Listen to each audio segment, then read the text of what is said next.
Before the Eiffel Tower was built in 1889, people in France and all around Europe used to know Paris with another landmark, one much older, one where we're standing right now, called Pont Neuf, the new bridge, which is, well, a bridge of many firsts in the city of Paris. So join us on Paris Then and Now today as we discover the oldest bridge of the city of Paris.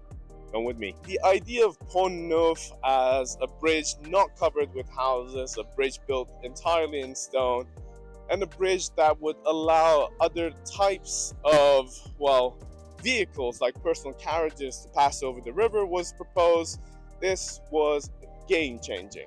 So the Pont Neuf we owe to Henry IV, the man on the horse right here, which also happens to be the first public statue in the city of Paris. Now, to be fair, the bridge itself, it was initiated by the king before him, who was called Henry III, his brother-in-law, in the year 1578, when the first stones were laid. But Henry III wanted to create another medieval bridge, and this was not well suited for the city of Paris, which was developing new needs, because by this point, start seeing the rise in popularity of personal carriages, meaning that a bridge which is much more sturdy is needed. When Henry IV takes over, he is a man of significance in French history. He is eventually known as the Good King Henry. Not only does he put an end to the religious wars between the French Protestants, the Huguenots, and the Catholics, but he decides to build the first bridge entirely out of stone, which is the reason why this is still standing after 400 years. And it's also the first bridge to be built with a different finance method. So before, as I said, there was private investors, but for building Pont Neuf, Henry IV decided to tax every cask of wine coming into the city, which is why some believe that this bridge was built upon the backs of the rich and the drunks. That might explain why some of the faces underneath the bridge are of such peculiar expressions, but that you'll see in a separate video.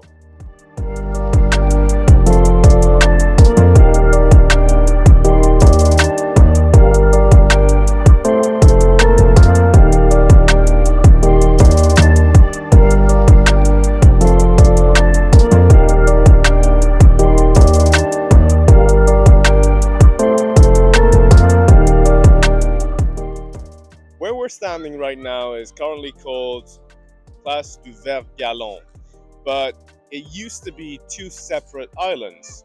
One was called Île aux Patriarches, so the Isle of the Patriarch, and the other was called Île aux Juifs, the Isle of the Jews. These two islands were, however, merged together, cut up, reshaped to provide the basis for the Pont Neuf and also a way to better direct the flow of the river. Now, what you see behind me over there is the Louvre, at the time being used as a royal palace.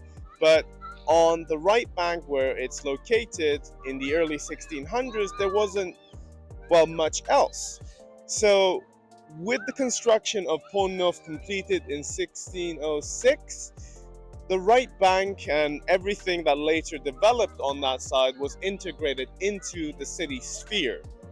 Again, one of the other wonders of the bridge spanning the entire river in one go, allowing people to get from one side to the other without the use of ferries or two separate bridges and a very long walk. Thank you, Henry.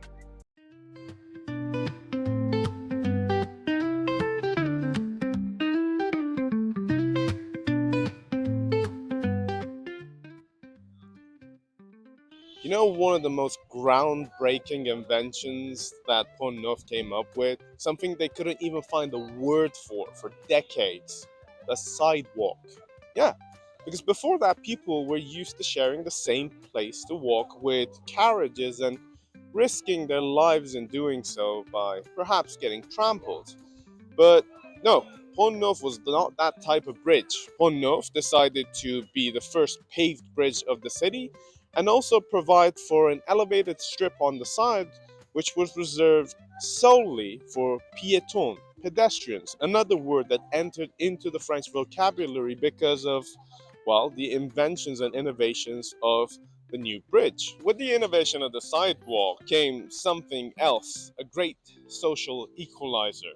This bridge allowed people from all ranks of society, no matter whether they were aristocrats, bourgeoisie, or just the lay people, to come to a space that needed no entry ticket to start walking around. For the aristocrats, especially, who were mostly traveling around the city in their carriages, and to start seeing each other for the first time. This led to one of the other things which Paris is now famous for, the fashion industry. See, when these affluent people started walking around for the first time, people from the lower ranks of society got to see from up close how they were dressed. And sure, they didn't have the means to purchase the same type of material, but they could always find cheap substitutes and recreate that sense of fashion. And a couple of decades later, it was quite hard to recognize who belongs to which class of society because they got so good at copying. And in case they didn't want to copy, there was always the shady alternative, which was to nick the clothes off of the richer people who probably weren't as fast as runners as working class. So this bridge also developed a reputation as being a great spot for people who were called the filous, who would just pick or steal the portmanteau or the other richer clothes off of the backs of the nobles and then run to one of the second-hand shops popping up all around the bridge to sell them off and make a fortune for themselves and perhaps reinvest that money back into better looking clothes. But, well, nowadays, I think I'm fine. We're past that age and day now. Now we can walk in peace. If we were able to travel back in time and come and visit Pont Neuf, you would see, well, the heart of the city. All these niches would be filled with peddlers selling all sorts of goods, some their own, some perhaps stolen, who knows.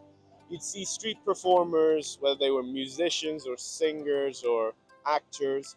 You would see aristocrats who had pulled up with their carriages watching all of this and see how the other people were living, and plenty more. What I'm saying is that if there were an Instagram in the 17th century, this is where people would be posting their pictures from.